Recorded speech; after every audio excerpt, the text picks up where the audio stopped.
বিশ্বনবী বুঝাচ্ছেন। কিভাবে বুঝাচ্ছেন দেখুন।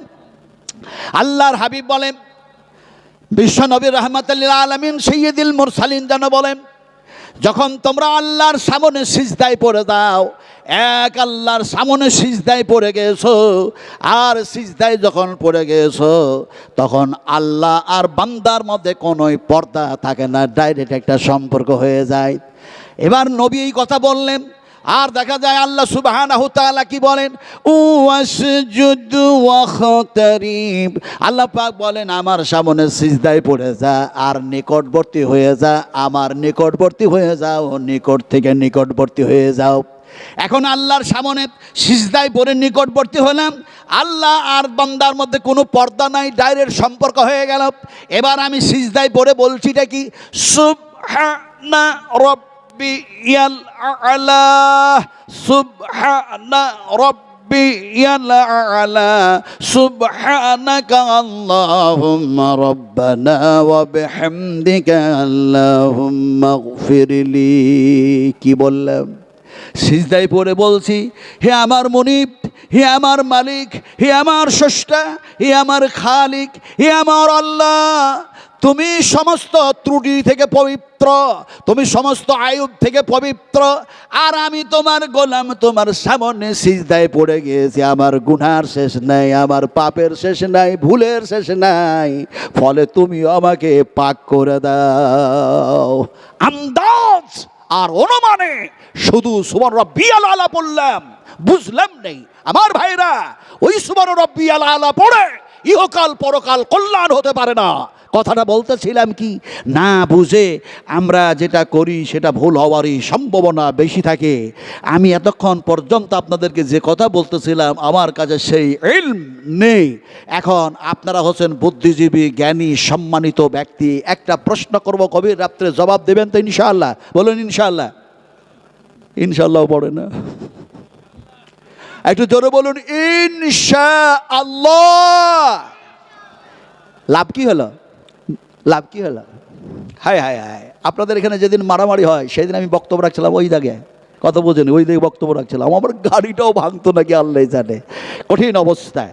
তো যাক, কথাটা আমি অত খুলে বলবো না, অত খুলে বলবো না, এখানকার বলবো না। তারপরের দিন আমার প্রোগ্রাম ছিল তিতুগ্রাম, আপনার মাদ্রাসা, একবারে থানা থেকে মাত্র 100 মিটার দূরে। তো ওখানকার ওসি সাহেব হচ্ছেন নন মুসলিম, উনি আসলেন, গোড়া একদম সব পুরো স্টাফ মিলে চেয়ারে বসে আছি, উনি দাঁড়ায়, ওনার জন্য চেয়ার আছে কিন্তু কাউকে ছাড়তে হবে, কথা বুঝেন কি নিয়ে। এখন উনি এসেই দেখা যায় আমাকে প্রণাম করলেন। সম্মান বাড়লো না কমলো? এই সম্মান বাড়লো না কমলো? উনি ওসি, চারটিখানি ব্যাপার। আসলে বলতে চাইছি এইটাই যে ওসি সাহেব সেখানে আসলেন আর যা বললেন আর আমার বক্তব্য তা শুনলেন, কিন্তু রাজারহাট নিউ টাউনে মাত্র 50 মিটার দূরে বক্তব্য রাখছি। সেখানকার ওসির নাম হচ্ছে আপনার এমনি করে দেখা যায় জামাল উদ্দিন। উনি বলছেন যে আপনি যতক্ষণ ধরে বক্তব্য শুরু করেছেন ততক্ষণ ধরে থানার মধ্যে আমাদের কাজ করতে বড্ড অসুবিধা হয়ে গেছে। বলে কি অসুবিধা হলো? সে বলছে বারবার গলার কণ্ঠস্বর আমাদের কানে ধাক্কা মারছে, আর যখন কথাগুলি বলছেন আমার মনে হচ্ছে এই কি ঝাড়খণ্ডের মানুষ এইভাবে বাংলা ভাষা প্রয়োগ করতেছে, এই কি ঝাড়খণ্ডের মানুষ? আমি আর থাকতে পারলাম না, সন্দেহ হলো, দেখি তো।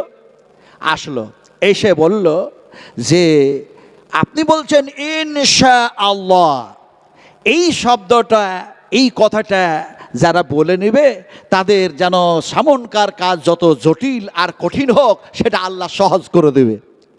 তো আমাদের থানাতে বসে বসে আসামি ধরা খুব কঠিন আর জটিল, ফলে থানাতে ইনশাআল্লাহ পড়ব, আসামি ধরা কি হয়ে যাবে? আমি বললাম শোনো, আগামীকাল বহরমপুর যাব, আগামীকাল যেন এমনি করে চাষ করব, আগামীকাল এই কাজ করব, সেই কাজ করব, এই কথা বলবো, ওই কথা বলবো। শুধু এই কথাটা কমপ্লিট নয়, এই কথা হলো আনকমপ্লিট, অসম্পূর্ণ কথা।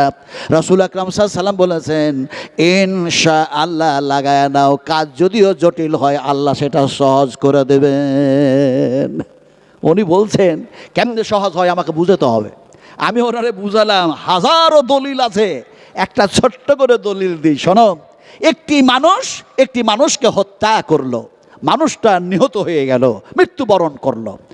এখন সেই মৃত্যু যিনি করলেন, সেই মৃত্যুবরণ করার পর তার আত্মীয় স্বজন, তার রিলেটিভের মানুষেরা বলল, সেই পিরিয়ডের, সেই জামানার সবচেয়ে বড় পয়গম্বর হযরত মূসাকে গেল, মূসা এইরকমভাবে লোকটা হত্যা হয়েছে, ফলে এর আসামি ধরি কেমন করে? বললে এইভাবে একটা গরু দেখো, এই করো, সেই করো, হেন করো, তেন করো। এখন যত প্রশ্ন করে, জটিল থেকে জটিল, জটিল থেকে জটিল, জটিল থেকে জটিল, সেই ধরনের গরু খুঁজে পাচ্ছে না। শেষ পর্যন্ত তারা ইনশাআল্লাহ পড়েই ফেললো। আল্লাহ সুবহানাহু তাআলা সে কথাটাকে কোরআনের মধ্যে কোট করে দিয়েছেন। এখন দেখা যায় ইনশাআল্লাহ যদি না পড়তো, তাহলে সেই ধরনের আসামি তারা ধরতেও পারতো না, খুঁজেও পেত, গাই খুঁজেও পেত না, গরু খুঁজেও পেত না, আর আসামি যেন ধরতেও পারতো না। আল্লাহ তাদের জন্য সেটা সহজ করে দিয়েছিল। উনি শেষ পর্যন্ত বললেন যে ইনশাআল্লাহ পড়লো, সেটা গাবি খুঁজা এবং আসামি ধরা সহজ হলো। কিন্তু থানাতে বসে ইনশাআল্লাহ পড়বো, এটা কেমন করে আসামি ধরা সহজ হবে, এটা বলে দিন। আমি বললাম, এটা কি আর খুচরো করা লাগে? ও ওসি সাহেবজি, আপনি যদি ঘুষ না খান, আপনি যদি সুদ না খান, আপনি যদি ইসলামের পক্ষে কথা বলেন, আপনি যদি তাওহীদের পক্ষে কথা বলেন, আপনি যদি কোরআনের পক্ষে কথা বলেন, আপনার আসামি ধরা আল্লাহ সহজ করে দেবে। এটা খুচরো করে দিলাম, কথা বুঝলেন কিনি? তা আপনারা ইনশাআল্লাহ পড়লেন, এটা কি পড়লেন? কথা বলুন, কি পড়লেন? তাসবিহ না জিকির? এটা আল্লাহ পাকের ভাষা, এটা আল্লাহ পাকের যেন কথা। আল্লাহ যে কথাগুলি বলেছেন সেটা হলো কালাম, সেটা হলো কোরআন। বিশ্ব নবী যে কথাগুলি বলেছেন সেগুলো হলো হাদিস। আল্লাহ নবী মুহাম্মদুর রাসূলুল্লাহ সাল্লাল্লাহু আলাইহি সাল্লামের কথাগুলি হাদিসে পরিণত হয়ে গেল। আর আল্লাহ সুবহানাহু তাআলা জিবরিল মারফতে ওহির মাধ্যম দিয়ে নবীকে জানালেন, এমনি করে নাজিল করলেন, সেটা যেন কোরআনে পরিণত হয়ে গেল। এখন হলোটা কি? ইনশাআল্লাহ যতবার পড়বেন ততবার কোরআন তেলাওয়াত করা হয়ে যাবে, আর নেকিও পাওয়া যাবে। ওই সেন্সে, ওই আকীদায়, ওই ধ্যান, ওই ধারণায়, ওই মেজাজে, ওই মন মস্তিষ্ক নিয়ে যদি পড়ি, সহজ তো হবে, নেকিটাও হয়ে যাবে। যেমন কোরআনের এক জায়গায় বলা হয়, ইনশাআল্লাহু মিনাস সাবিরিন ফালাম্মা আসলামা ওয়া তাল্লাহু লিল জাবিন ওয়া নাদাইনাহু আইয়া ইব্রাহিম। আমার ভাইরা, আমি আসলে বলতে চাইছিলাম যে এই কোরআন, এই হাদিস আপনারা আজকে নতুন শুনছেন না এর আগে শুনেছেন? জবাব দেবেন, একটু জোরে কথা বলুন। আজকে নতুন শুনছি আমরা, না এর আগে শুনেছি? এর পূর্বেও শুনেছি আর এখনো শুনতেছি। কিন্তু শোনার পর আমাদের যে একটা পরিবর্তন আসা দরকার ছিল, সেই পরিবর্তন কি এসছে? কথা বলেন হ্যাঁ কি না? এসছে? আসে নাই? আসলো না কেন? না আসার কারণ কি? অনেক কারণ এই যুগটা হচ্ছে যান্ত্রিক সভ্যতার যুগ, এই যুগটা হচ্ছে সায়েন্সের যুগ, এই যুগটা হচ্ছে বৈজ্ঞানিকের যুগ, এই যুগটা হচ্ছে কম্পিউটারের যুগ, এই যুগটা হচ্ছে মোবাইলের যুগ। আর অধিকাংশ মানুষের মোবাইলের উপরে ঈমান চলে গেছে। বলছে কি, মোবাইলে সব পাওয়া যায়, মোবাইলে সব অ্যান্সার পাওয়া যায়, মোবাইলে সব দেখতে পাওয়া যায়, মোবাইল সব দিয়ে দেয়, মোবাইলে সব আছে। मैं চ্যালেঞ্জ করতা हूं, মোবাইলে সব আছে। আমি বিশ্বাস করি না, এক জর্রা রাই সরষার দানা পর বিশ্বাস করি না। সেই ঈমান আমার নাই। আমার ঈমান কোথায় আছে আপনাদের বলি।